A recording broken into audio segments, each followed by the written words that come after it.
Hi friends, welcome back to Rani's kitchen. నేను మీ రాణి. Friends, ఈరోజు recipe వచ్చేసి చిన్న పునుకులండి. మనం బజార్ నుంచి తెచ్చిపెట్టే కన్నా పిల్లలకి ఇంట్లోనే చాలా టేస్టీగా హెల్తీగా చేసి పెట్టొచ్చు. ఆ ప్రాసెస్ అంతా చూద్దాం. వీడియోని ఫస్ట్ నుంచి లాస్ట్ వరకు స్కిప్ చేయకుండా చూడండి. నేను చూపించబోయే ప్రాసెస్తో ఒక్కసారి చేసి చూడండి. పిండిని ఏ విధంగా రుబ్బుతానో ఆ ప్రాసెస్ అంతా కూడా చూపిస్తానండి. ఇంకా వీడియోలోకి వెళ్ళిపోదాం. ముందుగా ఒక గిన్నెను తీసుకుని దానిలోకి 1 కప్పు నిండా మినపప్పుని వేసుకోండి. పొట్టు మినపప్పు కానీ గుళ్ళు మినపప్పు కానీ ఏదైనా కూడా వేసుకోవచ్చండి. దానిలోకి వాటర్ని పోసి ఈ మినపప్పుని 4 గంటల వరకు నానపెట్టండి. నేను పొట్టు మినపప్పుతో చూపిస్తున్నాను కాబట్టి 4 గంటలు నానపెట్టమని చెప్పానండి. మీరు గుళ్ళు మినపప్పు నానపెట్టుకునేలా అయితే 2 గంటలు నానపెట్టుకుంటే సరిపోతుంది. ఇప్పుడు వేరొక గిన్నెలోకి మనం ఏ కప్పుతో మినపప్పు తీసుకున్నామో అదే కప్పుతో 1 కప్పు పప్పుకి 1/2 కప్పు వరకు ఇడ్లీ రవ్వ వేసుకుని ఆ గిన్నెలోకి వేసుకోండి. దానిలో కూడా వాటర్ని పోసి ఇడ్లీ రవ్వని కూడా మినపప్పుతో పాటు నానపెట్టి పెట్టుకోండి. ఇవి రెండు నానిన తర్వాత ప్రాసెస్ అనేది చేద్దాం. నానిన తర్వాత బాగా కడిగిన తర్వాత చూపిస్తున్నానండి. మినపప్పుని శుభ్రంగా కడిగి పొట్టంతా తీసిన తర్వాత చూపిస్తున్నాను. ఈ మినపప్పుని మిక్సీ జార్లోకి తీసుకుని రుబ్బుదాం. గ్రైండర్లో కానీ రుబ్బుకోవచ్చండి, లేదంటే మిక్సీ జార్లో అయినా కూడా చిన్న పునుకులు అనేవి చాలా చాలా సాఫ్ట్గా టేస్టీగా వచ్చేలా ప్రాసెస్ అనేది చూపిస్తాను. ఈ పప్పు అంతా కూడా వాటర్ ఏమీ లేకుండా పప్పుని మాత్రమే మిక్సీ జార్లోకి వేసుకోండి. వాటర్ అనేవి అసలు ఎక్కువగా యాడ్ చేయొద్దండి. నేను చూపించిన విధంగా కొన్ని మాత్రమే పోసి పప్పుని మెత్తగా గ్రైండ్ చేసుకోండి. వీలైనంత సాఫ్ట్గా గ్రైండ్ చేసుకోండి. పప్పు జారుగా వచ్చినట్లయితే పునుకులు అనేవి కరెక్ట్గా షేప్ అనేది రాదు. అంతేకాకుండా ఎక్కువగా ఆయిల్ని పీల్చేసుకుంటే, అందుకే తక్కువ వాటర్తోనే వీటిని మెత్తగా గ్రైండ్ చేసుకోవాలి. ఈ మిక్సీ జార్ని పక్కన పెట్టండి. ఇప్పుడు ఒక గిన్నెను తీసుకుని దానిలోకి 2 కప్పుల వరకు పొడి బియ్యం పిండి వేసుకోండి. మినపప్పుని 1 కప్పు తీసుకుని నానపెట్టి కడిగాం కదండి, అదే కప్పుతో 2 కప్పుల వరకు పొడి బియ్యం పిండిని తీసుకుని వేస్తున్నాను. దానిలో తగినన్ని వాటర్ని పోసి పిండిని మరీ జారుగా దోశల పిండిలాగా కాకుండా, అలాగని మరీ చపాతీ ముద్దలాగా గట్టిగాను కాకుండా కొంచెం కొంచెంగా వాటర్ని పోసుకుంటూ నేను చూపించిన విధంగా ఇలా తడిపి పెట్టుకోండి.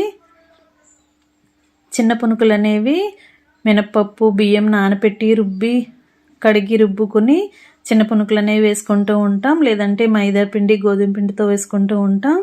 నేను చూపించిన ప్రాసెస్తో పిండిని కలిపి ఒక్కసారి చేసి చూడండి. చాలా చాలా టేస్టీగా వస్తాయండి. మనం మినపప్పుని నానపెట్టి కడిగి రుబ్బాం, కానీ బియ్యం నానపెట్టి రుబ్బలేదు కదా. పొడి బియ్యం పిండితోనే మనం ఈ పిండిని కలుపుతున్నాం. ఈ పొడి బియ్యం పిండి ముద్దలో మనం గ్రైండ్ చేసి పెట్టుకున్న మినప్పిండి అంతా కూడా వేసేసుకుని చేత్తో బాగా ఇవి రెండు బాగా కలిసేంత వరకు వేళ్లతో బాగా కలపండి. మినప్పిండి బియ్యపిండి ముద్ద అంతా కూడా బాగా కలిసిపోయి ఉండలనేవి ఎక్కడా లేకుండా చక్కగా కలిసేలా కలపండి.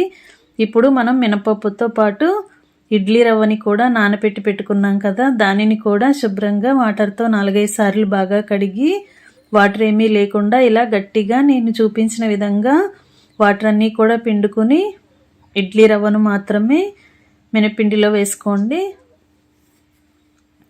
ఇడ్లీ రవ్వ అనేది 1/2 కప్పు మాత్రమే నానపెట్టానండి. ఎక్కువగా రవ్వ నానపెట్టినట్లయితే పునుకులు అనేవి గట్టిగా వచ్చేస్తాయి. నేను చూపించిన కొలతలతో మాత్రమే పిండిని రుబ్బి పెట్టుకోండి.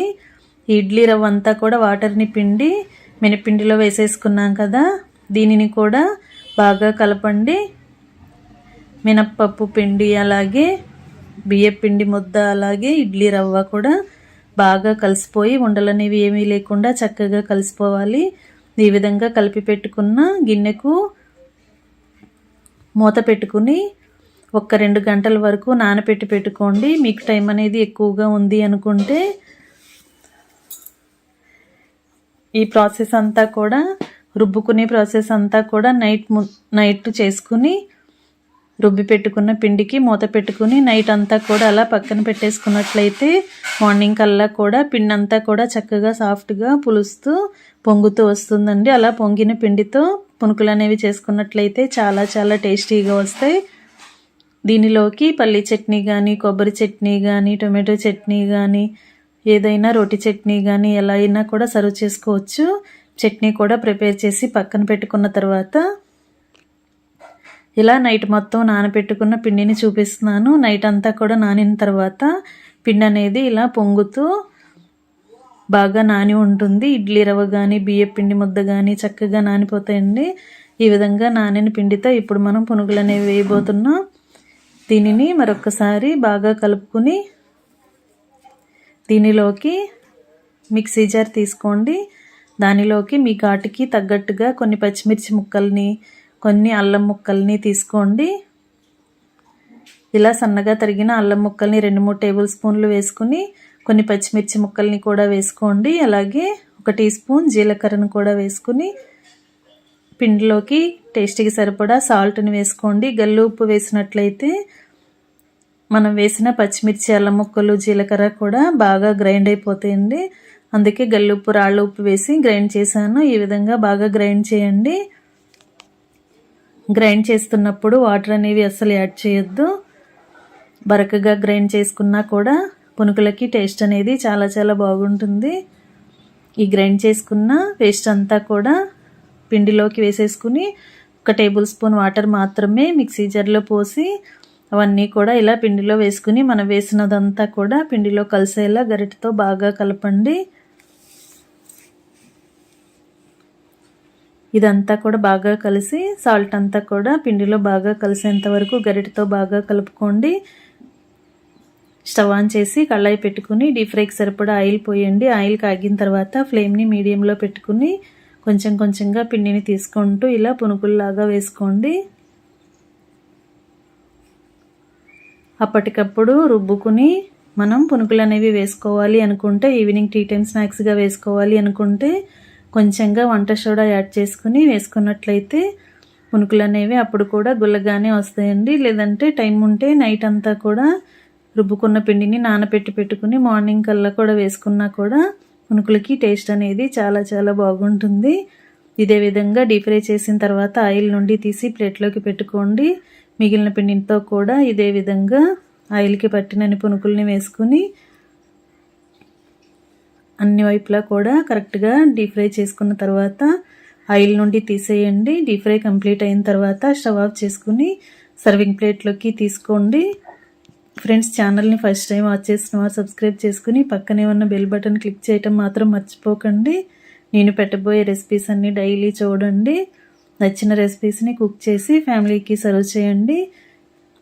డీప్ ఫ్రై కంప్లీట్ అయిన తర్వాత స్టవ్ ఆఫ్ చేసుకుని వేడివేడి పునుకుల్ని సర్వింగ్ ప్లేట్లోకి వేసుకుని ఫ్యామిలీకి సర్వ్ చేసుకోవటమే. ఏ చట్నీతో అయినా కూడా టేస్టీగానే ఉంటాయండి. లేదంటే మనం అల్లం పచ్చిమిర్చి గ్రైండ్ చేసి వేసాం కదా, అవి కూడా ఆ టేస్ట్ కూడా స్పైసీగానే అనిపిస్తుంది. ఇలా డైరెక్ట్గా కూడా తినొచ్చు, చట్నీతో అయినా తినొచ్చు. రెసిపీ నచ్చినట్లయితే మీరు కూడా కుక్ చేయండి. వీడియో నచ్చినట్లయితే లైక్ చేసి ఛానల్ని సబ్స్క్రైబ్ చేసుకుని పక్కనే ఉన్న బెల్ బటన్ క్లిక్ చేయండి. మరొక రెసిపీతో మళ్ళీ కలుద్దాం. Thanks for watching. నేను మీ రాణి.